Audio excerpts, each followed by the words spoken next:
ราะความรักต่อหญิงงามคนเดียวกันทำให้พี่น้องต้องห้ำหั่นแย่งชิงจนบังเกิดเรื่องราวอันน่าสะพรึงมีผีหัวแสงออกไล่ล่ากัดกินชาวบ้านนกอินทรีเหิมเกิมบินไล่ล่าเช่นกันสร้างความหวาดกลัวทั่วทั้งแผ่นดินและเมื่อพญานาคสูบน้ำทะเลจนแห้งเหือดสัตว์น้ำทั้งปวงพากันล้มตายส่งกลิ่นเน่าฟุ้งไปจนถึงดินแดนสวรรค์เรื่องราวแห่งความรักและความแค้นครั้งนี้จะจบลงอย่างไรติดตามชมได้ในตำนานรักเมืองจำปานาคบุรีกำเนิดทุ่งกุลาร้องไห้กาลครั้งหนึ่งนานมาแล้วมีทะเลสาบอันกว้างใหญ่ไพศาลแห่งหนึ่งเป็นที่อยู่อาศัยของสรรพสัตว์น้ำนานาชนิดณริมฝั่งทะเลสาบทางทิศตะวันตกมีมหานครอันรุ่งเรืองนามว่าจำปานาคบุรีในนครแห่งนี้มีกษัตริย์ผู้ทรงธรรมปกครองบ้านเมืองด้วยความร่มเย็นพระองค์มีพระธิดาองค์หนึ่งนามว่านางแสงสีและพระนัดดานามว่านางคำแพงทั้งสองมีอายุใกล้เคียงกันงดงามหนังนางอัปสรพระเจ้าจำปานาคบุรี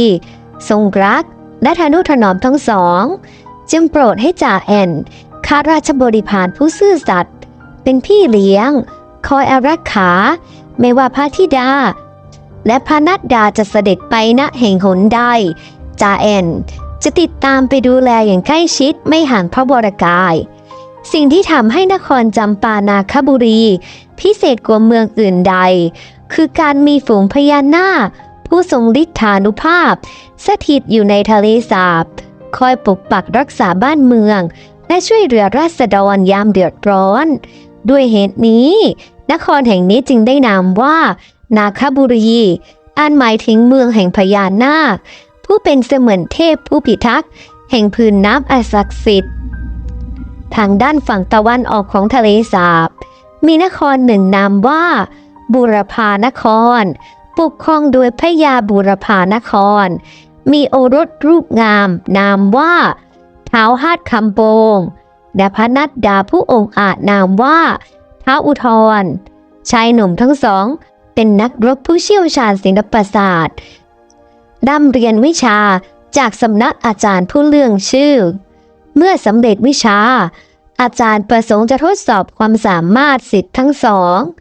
จึงมอบภารกิจให้ไปประลองฝีมือกับพญานาคแห่งเมืองจำปานาคบุรีแต่เมื่อเดินทางไปถึงนครปลายทางชายหนุ่มทั้งสองกลับต้องตะลึงกับความงามของนางแสงสีและนางคำแพงจนลืมภารกิจที่ได้รับมอบหมายด้วยใจที่หลงไหลในรูปโฉมความงามของนางทั้งสองท้าวฮาดคำโปงและท้าวอุทรจึงพยายามหาทางเข้าใกล้แต่ด้วยการอารักขาอันเข้มงวดของจ่าแอนทำให้ไม่มีโอกาสกระทั่งได้ทราบว่าทุกๆ7 วันนางทั้งสองมักจะออกไปเล่นน้ำในทะเลสาบพร้อมกับบริวารชายหนุ่มจึงวางแผนใช้วิชาอาคมที่ร่ำเรียนมาวันหนึ่งขณะที่นางทั้งสองกำลังแล่นเรือเล่นในทะเลสาบอันกว้างใหญ่ท้าวทั้งสองจึงเสกผ้าเช็ดหน้าให้กลายเป็นหงส์ทองล่องลอยอยู่เหนือผิวน้ำความงามของหงส์ทองดึงดูดสายตาของนางทั้งสองจนสั่งให้จ่าแอนพายเรือไล่ตามแต่ยิ่งพายเรือตามเท่าไหร่หงส์ทอง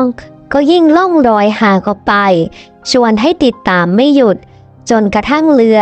ล่องเข้าสู่กลางทะเลอันกว้างใหญ่ในจังหวะนั้นเองสำเภาใหญ่ของท้าวฮาดคำโปงและท้าวอุทรก็แล่นออกมาสกัดหน้าก่อนจะลักพาตัวนางทั้งสอง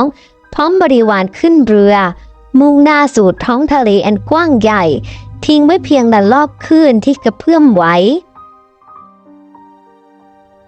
เมื่อกษัตริย์เห็นนครจำปานาคบุรีทรงทราบว่าพระธิดาและพระนัดดาของพระองค์หายตัวไปอย่างไร้ร่องรอย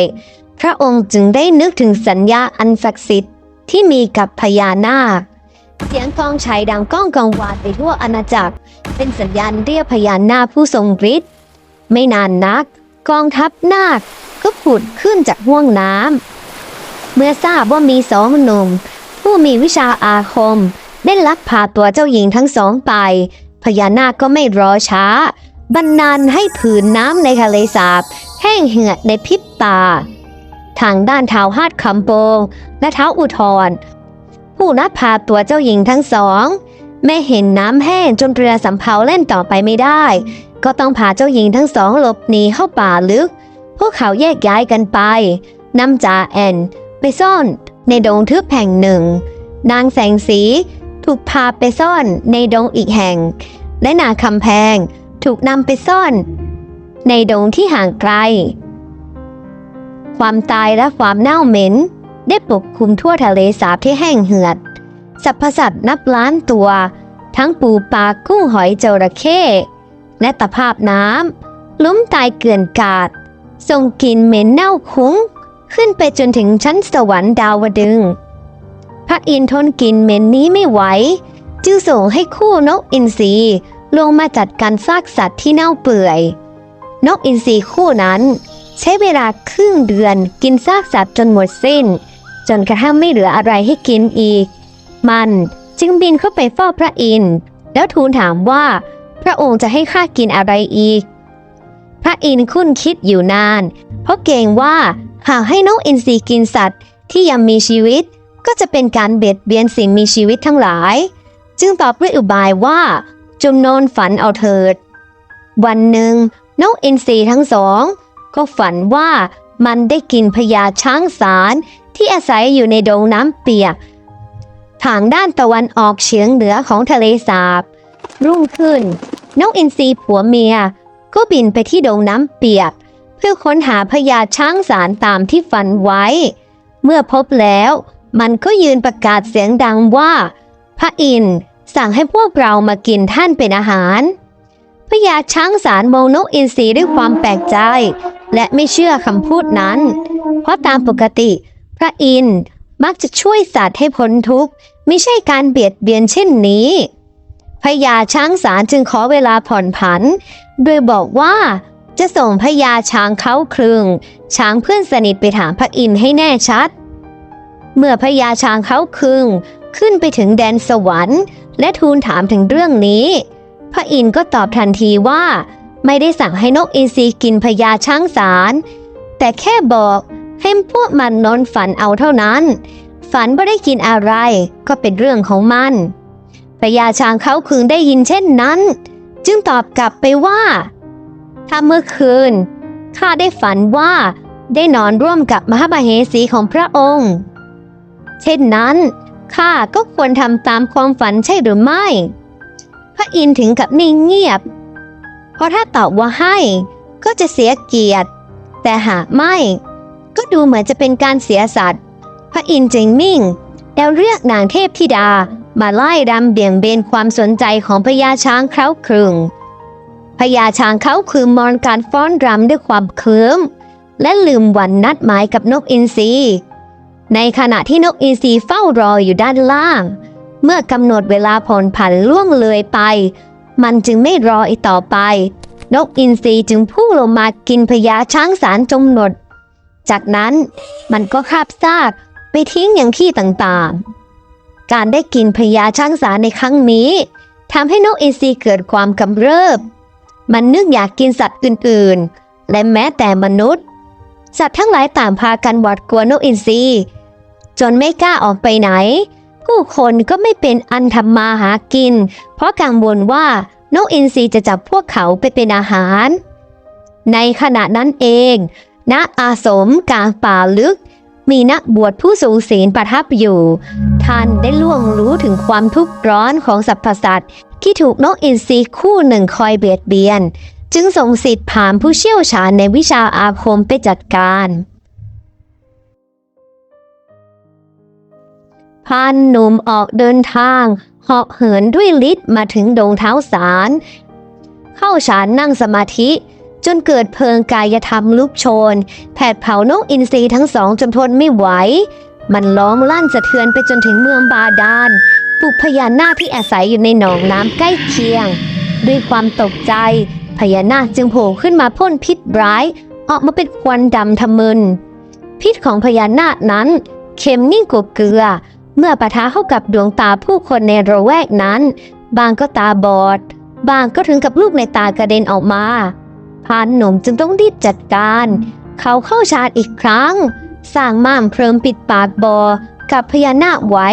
ไม่ให้โผล่ขึ้นมาสร้างความเดือดร้อนได้อีกด้วยฤทธิ์แห่งธรรมจีวรที่เขาใช้เหยียบไว้กลายเป็นแผ่นหินรูปจีวรขนาดใหญ่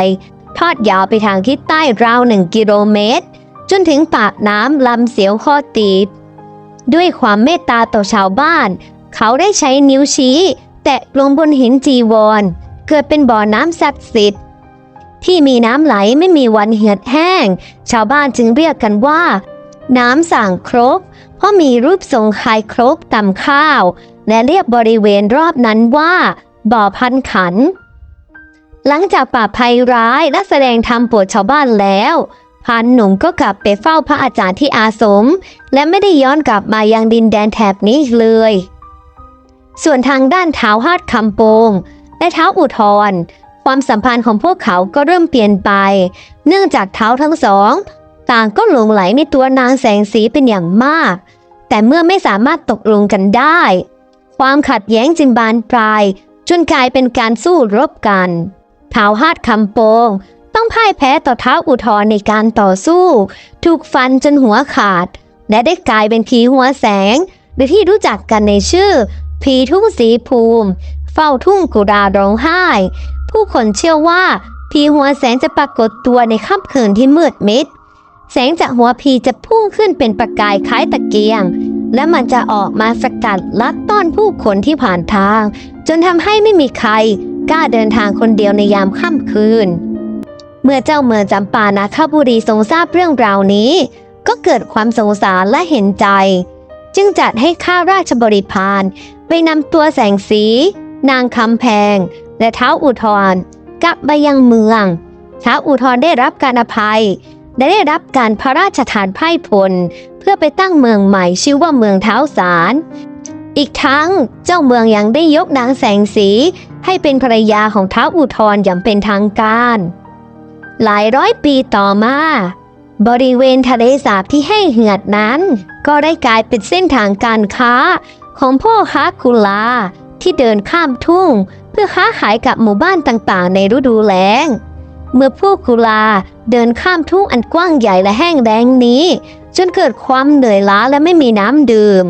เมื่อครั้งที่หามันหนักเกินจึงต้องเททิ้งระหว่างทางและเมื่อถึงหมู่บ้านปลายทางพวกกุลาเสียใจที่ไม่มีสินค้าขายจึงพากันร้องไห้จนได้กลายมาเป็นที่มาของชื่อทุ่งกุลาร้องไห้